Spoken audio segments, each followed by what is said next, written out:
Hello and welcome to SecureWorld Behind the Scenes. This is Tom Bechtold, your host for today's program. Today we'll be talking with Lynette Owens, the founder and global director of Trend Micro's Internet Safety for Kids and Families program. We'll hear the background on this important initiative and learn how we can include these principles in our daily roles and at home. Trend Micro has more than 5,000 employees and is the largest independent cloud security company in the world. You may already know this, but did you know that the company has reached more than 2.5 million parents, educators, and students across the globe as part of an important initiative? It's called the Internet Safety for Kids and Families program, or ISKF. Today we're going behind the scenes of the ISKF with Lynette Owens, Global Director for Online Safety at Trend Micro. Lynette, thanks for joining us today. Thanks for having me, Tom. Of course. Thank you so much. For our listeners, readers, and viewers, Trend Micro is a household name when it comes to securing the organization, but some will be surprised by this initiative. So, Lynette, our first question today, if you don't mind, would you share a little bit about the program as it stands today? What exactly is underway? Absolutely. The program, which we lovingly called ISKF, much easier to say, is an initiative that we started over 11 years ago now that really came from a place of wanting to do more in our communities. And the program is now active in about 19 countries around the world, and we've reached, as you had said earlier, more than 2.5 million parents, teachers, and kids in this program. The purpose of the program is actually to help educate young people and all of those who care for and educate them about the safe, responsible, and smart uses of technology.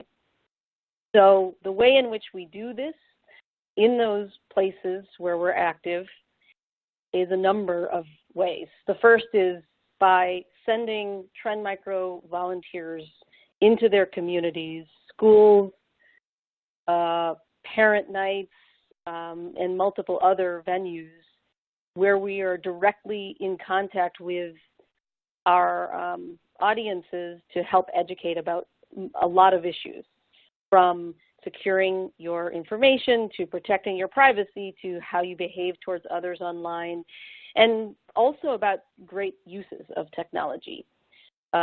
We also partner with a lot of programs and nonprofit organizations and other third parties to help reach those audiences. And finally, we're doing a lot even within our own technology initiatives in ways that we feel really benefit young people today. One of those ways is, improving features in our products that could help parents manage and monitor and ensure that their own kids at home are safe and using technology responsibly under their own roof. So those are some examples of the way that this program actually manifests itself towards that mission of helping kids be safe, responsible, and smart online. Great, thank you. Let's back up for just a second, I guess, about 11 years ago. Help us understand how the program got started.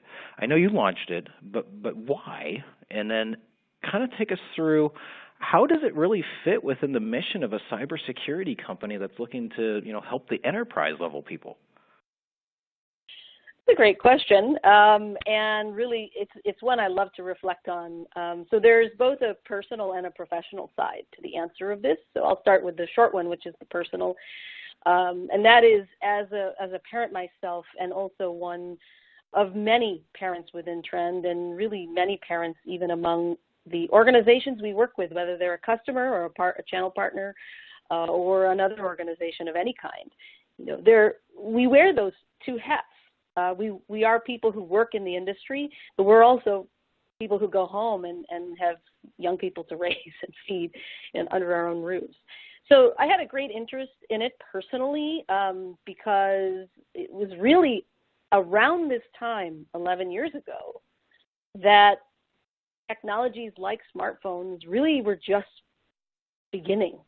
And social networks weren't really a widely used or known platform at all for vast audiences.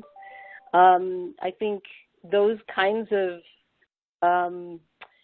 evolutions or the beginnings of those things were really of great interest to us as an organization, and thinking, well, what impact could this have on the youngest people in the world? And then the other part of your question professionally is that really this is well within our corporate mission, our corporate vision, and that is to create a world safe for the exchange of digital information. And very simply, if the world were our target audience, then that had to include the world's youngest citizens. And so very simply, our goal with ISKF is to extend that vision to the world's youngest citizens. One day, these youngest citizens would be users of the very technology we're trying to protect people on and with.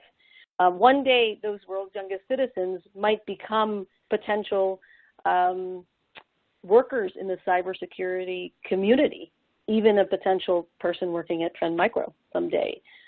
And one day, those young people would also be the leaders deciding how we could continue a world that was safe for exchanging digital information. So really, there was the personal side of just becoming a parent and being very interested in it, but on a professional side, it's very much in line with our vision as a company to extend what we do to the world's youngest citizens.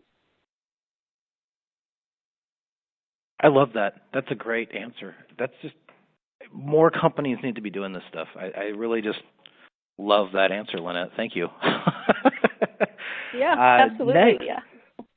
I mean, it just makes sense, right? I mean, it's you're doing good for the whole world, and it's going to pay itself back eventually.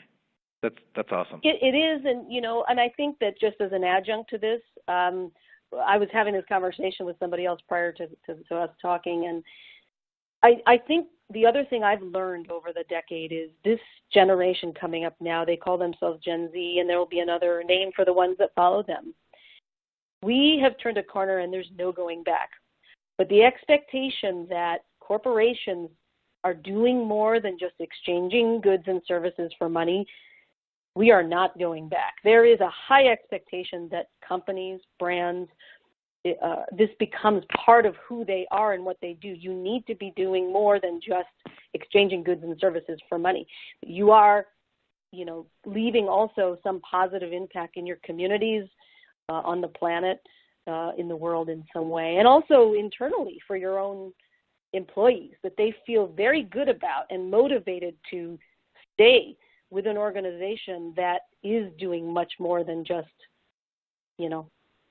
trying to make money. Right. And so I think there's no going back. This is why actually we've been able to persist. And I'm really proud to say that of many other cybersecurity companies who've dabbled in this very topic, we've been pretty consistent for the last 11 years. And it's no surprise that by being consistent and really investing in it year after year after year, it can grow exponentially. Well, and it sounds like a real true partnership with everybody that's involved. I mean, you said it yourself, you have volunteers from Trend. That's huge. I mean, people are volunteering their time to get behind this project. That speaks volumes on the quality of what it is and the actionability of what you guys can do. So, yeah. Nice. Good on you. Well, I don't want to awesome. Undercut I don't want to undercut the role that culture plays, because I think it's possible that in a different environment, a program like this would not have been able to blossom the way that it has. I think it starts with that culture of a company like Trend Micro that is very, very positive, very much into team building, very much into taking care of its own, very much into, realizing that we are the good guys. When you're a cybersecurity company, you don't need to convince people. You've always been the good guys trying to fight the bad guys. And if that is the case, then it's a really easy move to, and by the way, we're doing much more for you. And the corollary I like to make is with companies like, name your favorite social network. You know, I think that they're in a different kind of business than we are. So when they start to try and do good things, people tend to look at them a little bit sideways, saying, are you doing this just to sort of cover up the stuff you're doing that we don't like? Are you doing this because you're trying to distract us from the other practices you have as a company? So we're fortunate because we both have a culture that allows a program like this to thrive, but we're also in an industry where we're already seen as the good guys trying to fight the bad. Definitely. And that actually leads to a good segue into my next question, since you bring up social media. So let's talk about practicalities. The cybersecurity leaders in our audience are really concerned with privacy as a means of helping themselves and their families stay more secure. They've told me that sometimes it seems easier to secure the enterprise than it does the home front. I get it because as a dad of 2 kids, they've never met a social media app they don't like, and it's a constant battle in my house. Can you unpack some best practices for keeping the home front private? Absolutely. I think that the first thing that anyone could do if they're responsible for a young person, whether it's your own child or a nephew or a neighbor, is to help them understand the minute that they have the opportunity and the access to be on the internet, welcome to your public life. I think instilling this concept into a young person's mind very early on, and even anyone of any age who's getting online for the first time, is a great launching pad, because it gives you a lens to start thinking about what you're doing once you get there. But I think there's some very practical things you can do beyond just sort of planting the seed that as soon as you're online, welcome to your public life message. And that is, I think, as parents or as people who are responsible for younger people in their own homes, set them up to be successful. And that means you got to take a little bit of time. If you're going to hand them a really expensive device and then allow them from there to get on to platforms that are, subsist by collecting information and exchanging that information for money, then I think setting them up to be successful and doing things like, being aware of the features of privacy available to you. Use the privacy settings. Use them to the extent that you're most protected, but still allows you to use the app or the device in the ways that you want to. You need to also make sure that, young people are aware of the way that their information and even their actions are being used by others. So they should really think about what they're putting out there or doing with technology in the first place before they do it. I think finally, you've got to also make sure that you're having a conversation with them early and often. These apps that you talk about, these apps that your kids gravitate to, experiment with, adopt with lightning speed. We're always trying to stay on top of which one is next that might catch fire. It's really important because you can't predict what they're going to be doing and what's going to come out next, to have these conversations early and often with your kids. I think also, with regard to privacy in particular, we talk to kids a lot about not just protecting their own privacy, but also respecting other people's privacy. And I think if we can help kids understand that privacy isn't just something of our own to protect, but also something we need to acknowledge other people have the right to, we could be a lot better off. That means that we have to set good examples ourselves. And I think that, parents sometimes feel a little bit out of their comfort zone because there are a lot of those apps and technologies that kids can master faster than they can. So it's okay then to ask kids sometimes what they think, even for their help. I know it sounds a little bit like reversing roles, but in our experience, kids are really excited to talk about technology, and they want to turn to parents for help when they need it, but they sometimes feel like they can't because they think they don't know enough to help them. So I think by learning together, by having these conversations very early and very often, and making the world of technology a normal part of your everyday conversations, the better we all are. That's great. I mean, I'm picking up a lot of great stuff there, Lynette. That's good. I really like the concept of introducing kids to a public life. I think that's a really cool concept that people should look into. I think that's a really good one. Looking at other people's privacy, I think that's huge. Great point there. And always, set an example by leading ourselves, right? Good stuff. Great. One last question for you. And this one's kind of exciting. I thought this was really kind of a cool one, too. I understand you have an annual contest underway right now where kids could win thousands of dollars in prizes from Trend Micro. If you don't mind, could you tell us about that? And then how would kids enter this? Sure thing. The contest is actually one that we've had in place in the U.S. and Canada for about 10 years now. The name of it is What's Your Story? The purpose of this contest was twofold. And it began because what we noticed a decade ago, and really even still today, that we adults who often fret about the well-being of young people online, trying to solve these problems either through new technologies or policies, legislation, or just shaming and criticizing the technology companies that could do better to protect them, that all of these conversations were often missing a voice, and that voice was of young people. The very people we were trying to protect, we were not including them in those conversations. And wouldn't it be a great idea to see what they had to say about the best ways that they might want to encourage and institute safe and responsible use of the internet? That's why we started the contest.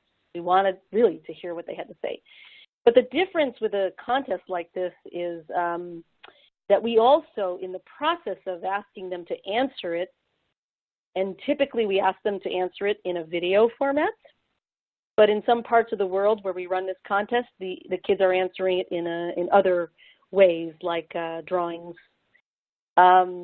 is that you might have a great answer to whatever the question we pose is for the year, but we also want you to become a great messenger of that. So how do you be have a great answer, but also be a great messenger at the same time? And so we care about the degree to which they promote their own work. So for this year, the question we hope that kids will answer is different from every other year, but this is the first time we're asking this particular question, and that is, if the internet were to disappear today, what would your life be like? In the past, we've often asked questions that had to do with the existence of the internet. What would you do to protect yourself and your privacy? What would you do to be a better digital citizen? How would you, if you could rebuild the internet, how would you rebuild it? But this time we decided to ask what your life would be like in its absence.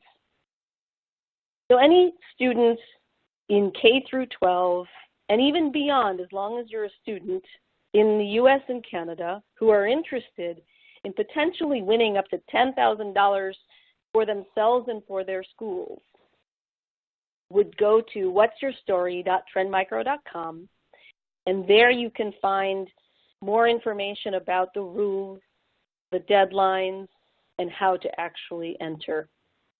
We hope to encourage a lot of students, as many as possible, to participate again this year. We've never been disappointed. I encourage you to go yourself and visit the site and see winners from the past, because young people are amazing. They're amazing at their insights. They're amazing at their creativity. They're even amazing at the skill of creating video, to be honest. And we would really love to get as many people not just entering, but also supporting them along the way. So the deadline to enter this year is January 14th, 2020. And we plan to announce the winners on Safer Internet Day, February 11th, 2020, at the Safer Internet Day event at the Computer History Museum in Mountain View, California. So that is a little bit about our contest. What's your story? That is very cool. As soon as you posed the question, I started thinking about it. Like, I mean, business professionals, what would we do if all of a sudden the internet was gone? It's interesting. Well, you do wonder, would it be better or would it be worse? Exactly. I know. I'm kind of torn on that one. We'd have to interact in person again. People would pick up the phone and talk to one another. Imagine that. Are we ready for that again? Imagine that. Well, thank you so much, Lynette. That's the end of our time today, but I definitely appreciate you sharing with us on the behind the scenes today. A really cool program. I hope everybody out there that's listening today or reading our interview today can take a look. Check out certainly the contest that they have going on, but we also have a great link there that I've got in the note there on the slide that you can see. But check out the blog at internetsafety.trendmicro.com. There's a lot of great stuff on there to help you out with the family, and you can also start using this stuff to help your end users so that they're helping their family as well. So check that stuff out and share it. Share it as much as you can. This is really good stuff. On behalf of the SecureWorld Digital team and the Behind the Scenes interview series, I do want to thank everybody for joining us today, and thank you again, Lynette, and thank you, Trend Micro.